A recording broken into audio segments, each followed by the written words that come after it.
Bismillahirrahmanirrahim. Assalamualaikum warahmatullahi wabarakatuh.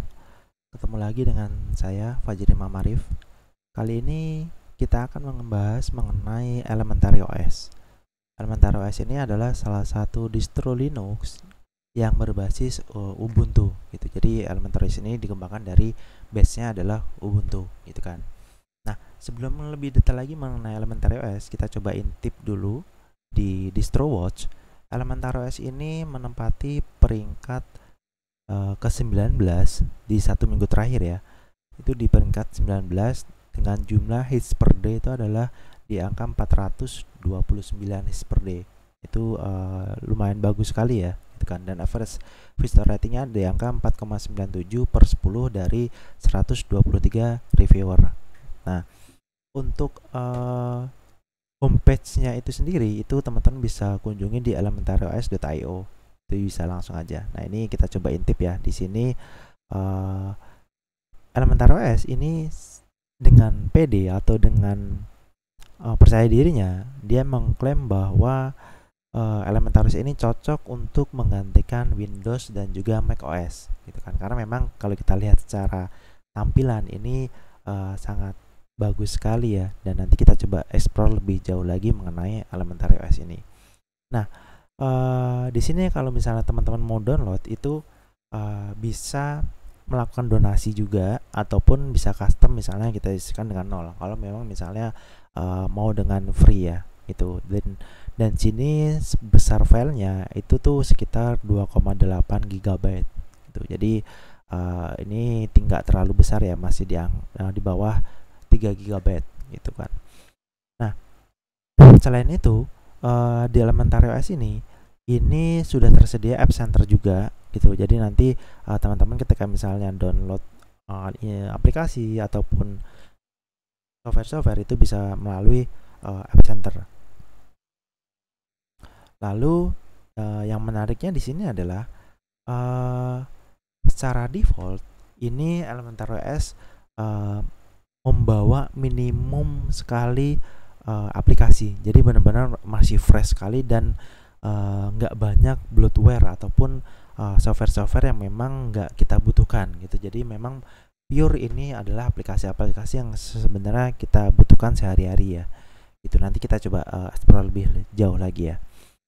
Oke, nah dan di sini sudah tersedia juga untuk screen time ataupun screen limits ya. Jadi teman-teman misalnya untuk akun tertentu yang menggunakan laptop ataupun desktop ini kita bisa batasi. Jadi kita bisa set screen time ataupun internet aksesnya ataupun manage aplikasinya juga, gitu bisa kita batasi gitu kan. Nah, kita langsung saja ke tampilannya. Jadi kalau secara tampilan itu teman-teman bisa lihat ini sangat clean sekali dan sangat bersih sekali ya. Jadi ini mirip sekali dengan macOS ya. Wajar saja kalau misalnya Elementary OS ini mengklaim bahwa ini sangat cocok untuk menggantikan macOS ataupun Windows. Nah, kita beralih terlebih dahulu di bagian menu atas. Di top menu itu ada paling kanan itu adalah tombol power dan juga setting ya. Jadi sebenarnya teman-teman kalau misalnya kita klik ini tampilannya menurut saya pribadi ini sangat cantik sekali pop-up-nya. Jadi ini sudah di customize gitu. Jadi tampilannya sangat bagus sekali. Nah, ini di sini ada user dan juga account setting, lalu ada logout, suspend dan juga shutdown. Jadi teman-teman bisa melakukannya di sini. Lalu bergeser lagi di sebelahnya itu ada pop-up mengenai notification. Jadi ini seluruh notifikasi nanti akan muncul di sini. Ataupun misalnya kita matikan itu juga bisa langsung di sini. Oke. Lalu di sini ada jaringan. Jaringan ini bisa wireless ataupun LAN connection, itu ada di sini. Jadi berhubungan dengan network itu ada di bagian sini. Oke, beralih lagi ke sebelahnya lagi. Di sini ada volume control ataupun music player. Nah, di sini bisa play atau next ataupun previews musik yang sedang kita jalankan, ataupun kita juga bisa setting volume atau mengontrol volume di sini gitu. Jadi ini bisa kita mute juga, itu bisa. Lalu di bagian tengah itu ada menu kalender dan juga jam. Nah, di sini lagi-lagi pop-up-nya sangat bagus sekali dan ini minimalis tapi keren ya gitu. Nah, di sini kalendernya juga sangat simpel sekali, nggak neko-neko. Jadi ini sangat-sangat bersih. Lalu di bagian kirinya itu adalah menu dari aplikasi kita. Jadi aplikasi yang sudah terinstall itu ada di sini. Itu. Jadi teman-teman bisa aksesnya di sini. Nah, ini tampilannya juga bisa kita rubah berdasarkan grouping seperti ini, itu juga bisa. Gitu. Lalu kita beralih ke bagian bawah terlebih dahulu. Di bagian bawah ini terdapat dock yang mungkin mirip-mirip dengan macOS ya. Itu. Jadi yang paling kiri ini ada multitasking view. Ini lebih ke workspace manager sih sebenarnya. Gitu. Jadi misalnya teman-teman bisa bekerja lebih dari satu workspace, itu manage-nya ada di sini. Gitu. Oke, lalu kita ambil contoh lagi, misalnya di sebelahnya lagi itu adalah ada file manager. Nah, di sini file manajernya itu sangat keren sekali ya. Jadi ini tampilannya clean dan juga mungkin sangat bagus sekali ya. Jadi perpaduan antara ikonnya, terus ada antara fontnya dan juga warnanya itu ini sangat bagus sekali. Itu. Oke, lanjut lagi di bagian ini saya coba close terlebih dahulu. Nah, lanjut lagi di bagian web. Nah, ini bagian browsernya. Nah, ini browsernya itu tidak menggunakan Firefox ataupun Chromium ataupun Google Chrome ya. Jadi ini pure asli dari Genome gitu, web browser bawaan dari Genome gitu. Nah, ini sangat simple sekali ya. Jadi teman-teman bisa langsung gunakan dan ini sangat user friendly sih, atau UX-nya itu sangat bagus sekali. Itu nggak jauh beda dengan browser-browser yang lainnya. Oke, lalu lanjutnya lagi di bagian sebelahnya lagi ini ada Mail Manager sih sebenarnya, kayak Thunderbird ataupun yang lainnya itu ada di sini, sudah tersedia. Terus di bagian sebelahnya lagi itu ada task. Nah, task ini lebih ke task management ya. Jadi kalau misalnya teman-teman lagi ngerjain tugas ataupun ngerjain pekerjaan kantor, itu bisa menggunakan task management ini untuk maintain supaya teman-teman nggak lupa ya. Jadi sebagai contoh misalnya ini ada task 2, lalu ada task 3. Nah, itu kita tinggal tambahkan. Nah, ketika misalnya task itu sudah selesai kita lakukan, itu tinggal checklist aja. Nanti ketika sudah di checklist, task itu akan hilang dari list. Ini sangat membantu secara produktivitas ya. Tuh, karena kita kadang-kadang suka lupa dengan pekerjaan-pekerjaan yang sedang kita lakukan. Oke, lalu berikutnya ada di kalender. Nah, ini kalender yang lebih lengkap lagi. Kalau yang di atas ini kan hanya pop-up ya. Dan ini lebih luas lagi ataupun lebih besar lagi, dan ini lebih detail gitu kan. Dan ini tampilannya juga sangat simpel sekali. Oke, lalu bagian berikutnya adalah music player. Nah, music player ini juga ketika misalnya teman-teman punya sound ataupun punya music player atau file musik, itu bisa dilakukan play ataupun kita bisa style itu di sini gitu. Jadi teman-teman bisa lakukan play musik di sini. Oke, walaupun sebenarnya sekarang udah jarang kita gunakan juga ya, karena memang sudah banyak layanan penyedia musik di luar sana gitu. Misalnya sebagai ambil contoh itu kayak Spotify ataupun Joox, itu juga sudah tersedia. Jadi mungkin ini akan jarang kita gunakan.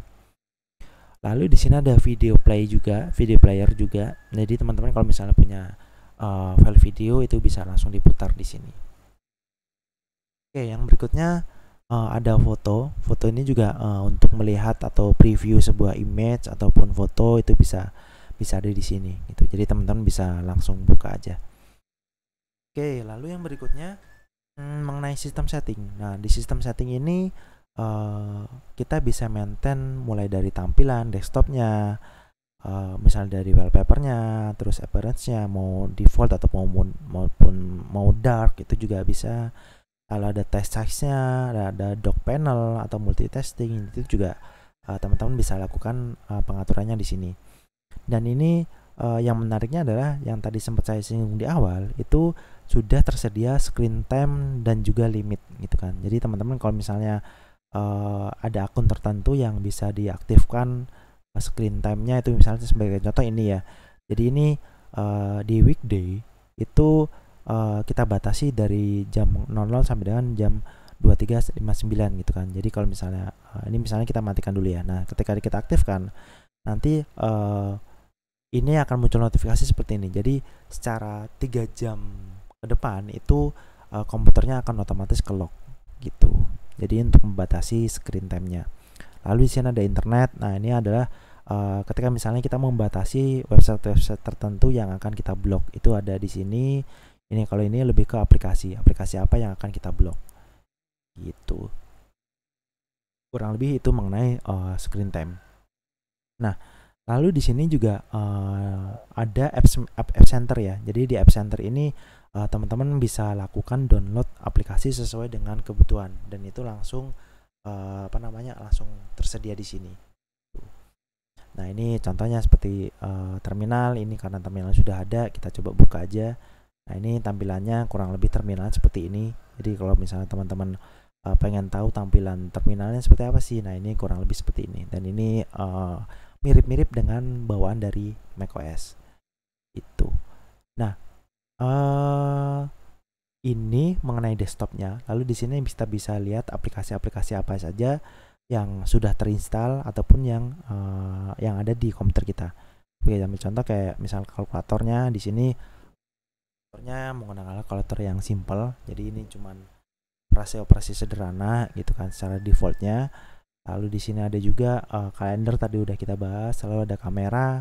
Nah, di sini ada codes. Nah, ini lebih ke kode editor ya. Jadi teman-teman misalnya mau ngoding itu ataupun misalnya nggak mau install dari luar sana kayak Sublime ataupun VS Code, itu sudah tersedia. Ini namanya codes gitu editornya. Gitu. Lalu di sini juga ada dokumen viewer. Ini biasanya lebih ke ketika kita misalnya untuk membuka sebuah file PDF itu menggunakan dokumen viewer gitu. Nah, ini sudah tersedia, jadi tinggal open aja filenya yang mana gitu kan. Oke. Lalu di sini juga sudah tersedia gparted ataupun misalnya partisi driver kita gitu. Jadi ini sudah tersedia, tinggal kita buka lalu kita partisikan sesuai dengan kebutuhan kita. Oke, ini nggak akan kita lakukan terlebih dahulu. Lalu sisanya mungkin sudah kita bahas tadi sih sebenarnya. Sisanya kayak screenshot, terus ada juga shortcut. Shortcut ini lebih ke shortcut yang mungkin bisa membantu secara produktivitas kita ketika menggunakan desktop ini ataupun laptop ini. Oke, mungkin dari saya pembahasan mengenai Elementary OS cukup sekian. Jadi kalau misalnya teman-teman berminat dengan Elementary OS ini, silahkan download saja di website resminya itu. Jadi langsung saja download di bagian atas ini. Nah, kalau misalnya teman-teman ingin berdonasi juga silakan ya. Ini misalnya ke pengembangannya dari Elementary OS, itu silakan sekali itu. Oke, mungkin cukup sekian dari saya. Sampai ketemu lagi di video-video selanjutnya. Wassalamualaikum warahmatullahi wabarakatuh.